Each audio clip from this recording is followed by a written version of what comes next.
శ్రావణ మాసం ఇంకో పేరు కూడా ఉంది, నభో మాసే ఇందువాసరే అని.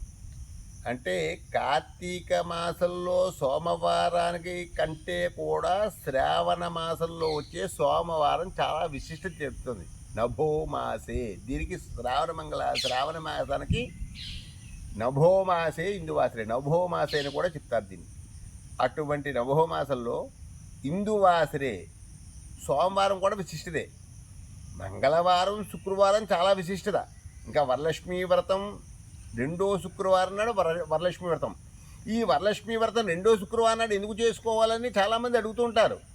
ఎందుకు చేసుకోవాలంటే పౌర్ణమాసి నాడు శ్రావణ నక్షత్రంతో కూడుకుని కనుక శ్రావణ మాసం అని పేరు వచ్చింది కనుక పౌర్ణమాసం నాడు వచ్చే శుక్రవారం నాడు రెండో శుక్రవారం శ్రావణ శుక్రవారం వరలక్ష్మీ వ్రతం. లక్ష్మీం క్షీరసముద్ర రాజధనయాం శ్రీరంగధామేశ్వరీం దాసీభూత సమస్త దేవరాజ్ అని చెప్తోంది కదా. ఈ లక్ష్మీ స్వరూపంగా కావాలి అంటే ఈ వరలక్ష్మీ వ్రతం చేసుకోవాలి. ఈ సౌభాగ్య వ్రతం కావాలంటే మంగళగౌరి వ్రతమే. ఇవన్నీ కూడా అమ్మవారి యొక్క రూపాలే. ఇవన్నీ కూడా ఎన్ని చెప్పినా ఏం చేసినా కూడా ఇవన్నీ కూడా సౌభాగ్య వ్రతాలే. ఇటువంటి వ్రతాలు ఇక్కడి నుంచే ప్రారంభం. ఎందుకంటే చక్కగా ఇందాక అనుకున్నాం కూడా మనం. ఎలాగా ఏంటంటే ఇప్పుడు శ్రావణ మంగళగౌరి మొన్న తొలి ఏకాదశి నుంచి ప్రారంభమైంది. అడుగడుగునా పండగలే ఇంకా ఇటుపైన వచ్చింది. ఎందుకంటే శ్రావణ మాసం స్త్రీకి సౌభాగ్యవ్రతం. స్త్రీ అంటే ముక్తైదువ అంటే ఏంటి అర్థం? మట్టెలు, మంగళసూత్రము, గాజులు, బొట్టు, కాటుక ఇవన్నీ కూడా మంగళవ్రతం. ఇవన్నీ కూడా సౌభాగ్య ద్రవ్యాలే. అంచేత అటువంటి సౌభాగ్య ద్రవ్యాలు కావాలంటే ఏం చేయాలి? ఈ గౌరీ పూజ చేసుకోవాలి. అమ్మవారి యొక్క పాదాలు పట్టుకోవాల్సిందే. ఏ స్త్రీ అయినా కూడా అందుచేతే స్త్రీ పూజ ఎందుకు చేయాలి? తన భర్త కూడా తన పిల్లలు అందరూ కూడా సుఖశాంతులతో ఉండాలని పరమేశ్వరుని అమ్మవారిని కోరుకోవాలి. మనకెంతైతే 84 లక్షల జీవకోటిలో కూడా 83,99,999 జీవరాశులకి కూడా ఎక్కడా జ్ఞానం లేదు. ఒక మానవ జన్మ దుర్లభం. మానవ జన్మ వచ్చింది మనకి ఏంటంటే ద్విపదే చతుష్పదే విశ్వం పుష్టం గ్రామే అస్మిన్ అని. ద్విపదే అంటే 2 పాదాలు 4 పాదాలును. అటువంటి కార్యక్రమం చేస్తున్నామంటే మన మాట ఇచ్చాడు అని పరమేశ్వరు ఇచ్చింది అమ్మవారు.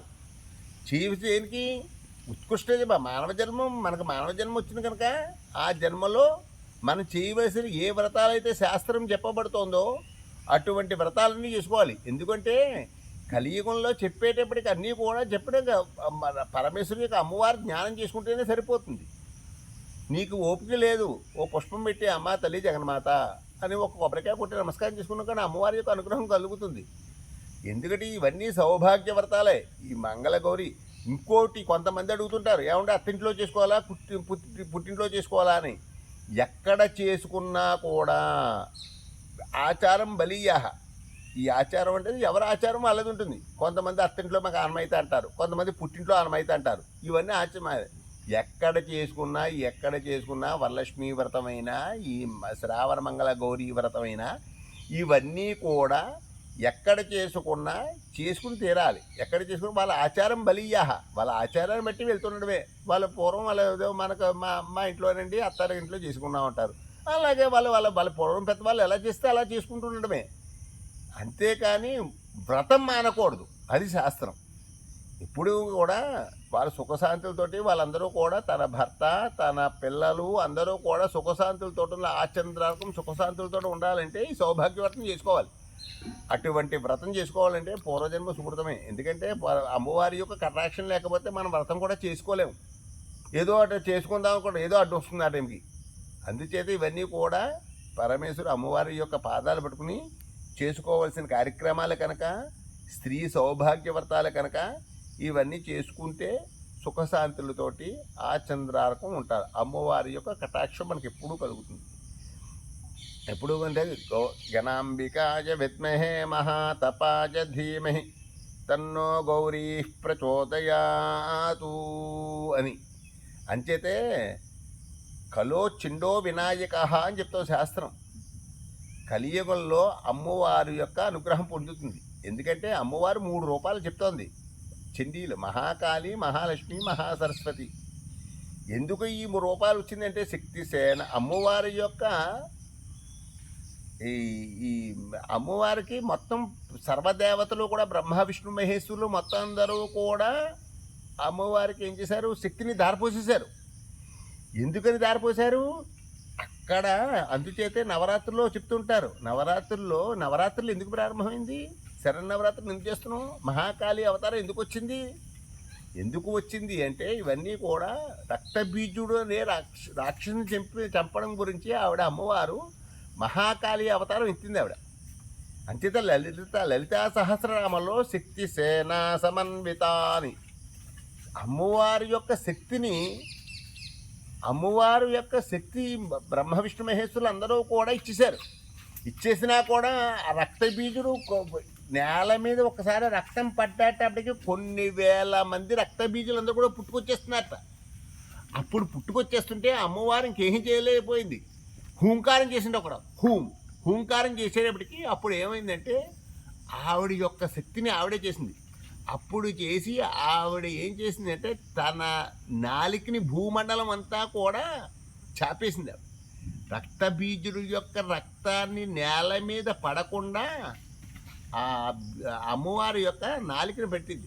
అప్పుడు పెట్టేటప్పటికి ఆ రక్తం అంతా కూడా అమ్మవారి యొక్క ఆ నాలిక మీద పడింది రక్తబీజుడు. అప్పుడు వాడిని సంహరించింది. అదే విజయదశమి.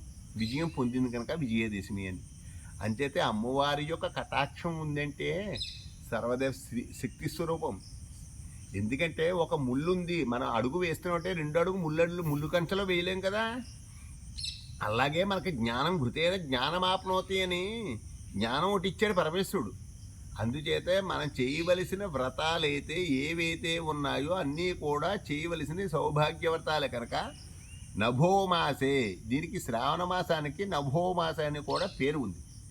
అటువంటి వరలక్ష్మీ వ్రతం అలాగే మంగళగౌరి పూజలు చేసుకోవడం వల్ల సుఖశాంతులతోటి స్త్రీలందరూ కూడా సుఖశాంతులతో ఉండి అమ్మవారి యొక్క కటాక్షం పొంది అమ్మవారి యొక్క అనుగ్రహం పొంది చక్కగా సుఖశాంతులతోటి తన పిల్లలు పాపలు అందరూ కూడా సుఖశాంతులతో ఉంటారని సౌభాగ్య వ్రతం ఇది. అందుచేతే మొట్టమొదటి పెళ్ళి అయినప్పుడు వరలక్ష్మీ వ్రతం చేసుకుంటారు. ఏదో తున్నమో పనమో ఎంతో కొంత బంగారం కొనుక్కోవడమో ఏదో చేసుకుంటారు.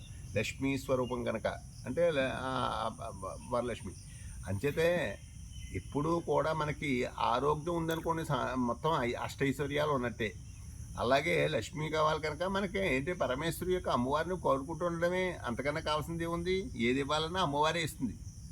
అటువంటి అమ్మవారు ఇస్తుంది కనుక ఆ సౌభాగ్య ద్రవ్యం వ్రతాలు చేసుకోవడం వల్ల అమ్మవారి యొక్క అనుగ్రహం పొంది అందరూ కూడా సర్వే జనాః సుఖినో భవంతు అని ఎలాగైతే శాస్త్రం చెప్తోందో మొత్తం అందరూ కూడా సుఖశాంతులతో ఉండాలని అమ్మవారి యొక్క కటాక్షం కలగాలని ఆ మహాకాళి మహాలక్ష్మి మహాసరస్వతి స్వరూపే అయినటువంటి ఆ శక్తి స్వరూపమైన దుర్గా అమ్మవారి యొక్క నవదుర్గా దేవతా స్వరూపమైనటువంటి మా రాజరాజేశ్వరి స్వరూపి అన్నపూర్ణ దేవతా స్వరూపమైనటువంటి ఆ అమ్మవారి యొక్క కటాక్షం కలగాలని మీ అందరికీ కూడా ఆ పార్వతి జగత పితరో వందే పార్వతీ పరమేశ్వరు.